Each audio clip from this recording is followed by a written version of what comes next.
संसद का ये मानसून सत्र मोदी सरकार के लिए कई चुनौतियों से भरा रहा। देश के युवाओं ने जहां सरकार के खिलाफ मोर्चा खोला हुआ था, वहीं विपक्ष ने भी सरकार की जमकर घेराबंदी की। गृह मंत्री अमित शाह के इस्तीफे की मांग से संसद गूंज उठी।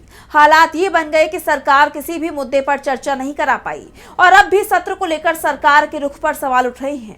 मानसून सत्र को पूरी तरह खत्म न करने को लेकर अब विपक्ष ने सरकार को घेर लिया है। देखिए रिपोर्ट। मोदी सरकार के खिलाफ विपक्ष के हमले तेज होते जा रहे हैं। संसद के मानसून सत्र में जंतर मंतर पर युवाओं के आंदोलन और उन पर हमलों को लेकर विपक्ष के सवालों से सरकार बैकफुट पर चली गई थी। विपक्ष गृह मंत्री अमित शाह से सदन में आने की मांग कर रहा था। छात्रों के संसद कूच के दौरान उन पर चली लाठियों का जवाब मांग रहा था, लेकिन गृह मंत्री के जवाब दिए बिना ही संसद के दोनों सदनों को अनिश्चित काल के लिए स्थगित कर दिया गया। 20 जुलाई को शुरू हुआ मानसून सत्र 13 अगस्त को स्थगित भी हो गया, लेकिन जिस तरह इस सत्र को पूरी तरह खत्म करने को लेकर सरकार ने चुप्पी साध रखी है, अब उसे लेकर सवाल गहराते जा रहे हैं कि आखिर सरकार किस बात का इंतजार कर रही है। इसे लेकर कांग्रेस ने मोदी सरकार से तीखे सवाल पूछे हैं। पार्टी महासचिव जयराम रमेश ने अपने सोशल मीडिया पर लोकसभा की कार्यवाही के नियमों से जुड़ी लोकसभा सचिवालय की किताब के पन्ने शेयर करते हुए कहा कि लोकसभा के अनिश्चित काल के लिए स्थगित होने और उसके सत्रावसान यानी प्रोरोगेशन के बीच का समय आमतौर पर 2 से 4 दिन का होता है। हालांकि ऐसे कई उदाहरण हैं जब स्थगन और सत्रावसान एक ही दिन हुए हैं।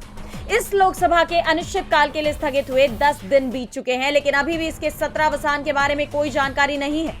ये सच है कि 2015 में मानसून सत्र के लिए ये अंतर 28 दिन का था और 2021 में ये 20 दिन का था, लेकिन तब कोई खतरनाक चालें नहीं चली जा रही थी। अब इतनी असामान्य देरी का क्या कारण है?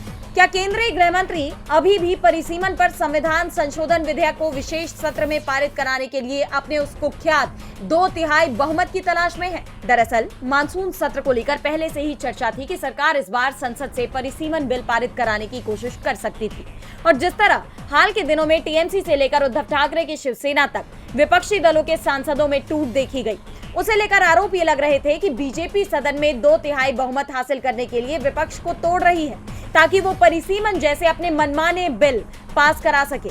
यानी ऐसा हो सकता है कि सरकार विशेष सत्र बुला ले।